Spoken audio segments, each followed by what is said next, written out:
નમસ્તે, મારું નામ બાટવે મીરા છે. હું ધોરણ 7 એમાં અભ્યાસ કરું છું. મારી સ્કૂલનું નામ પીએમસી મેટોડા પ્રાથમિક શાળા છે. હું તમને આજે દૃષણેશ્વર વિશે કહીશ. યુનેસ્કો વર્લ્ડ હેરિટેજ સાઇટનો અલારા ગુફાની પાસે શ્રી દૃષણેશ્વર જ્યોતિર્લિંગ બધા જ્યોતિર્લિંગમાંથી સૌથી નાનું જ્યોતિર્લિંગ છે. પુરાણો અનુસાર દેવગિરી પર્વત પાસે સુધર્મા નામનો બ્રાહ્મણ અને તેની પુત્રી સુધા સાથે અને તેની પત્ની સુધા સાથે રહેતો હતો, જેને કોઈ સંતાન ન હતું. સુધાના કહેવાથી સુધર્માએ તેની બહેન ઘૃષ્ણા સાથે લગ્ન કર્યા.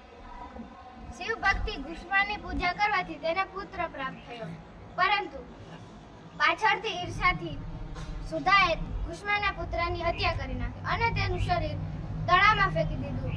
પરંતુ ઘૃષ્ણા વિચલિત થયા વિના શિવની પૂજા કરવાનું ચાલુ રાખ્યું. ભગવાન શિવ પ્રગટ થયા, પુત્રને જીવિત કર્યો અને સુધાને સજા કરવા ગયા, પરંતુ ઘૃષ્ણાના કહેવાથી સુધાને માફ કરી દીધી. ભગવાન શિવ અહીં દૃષણેશ્વર પોતાના રૂપમાં સ્થાપિત કર્યા છે, જે આ લોક અને પરલોક બંનેનું કલ્યાણ થાય છે. આભાર.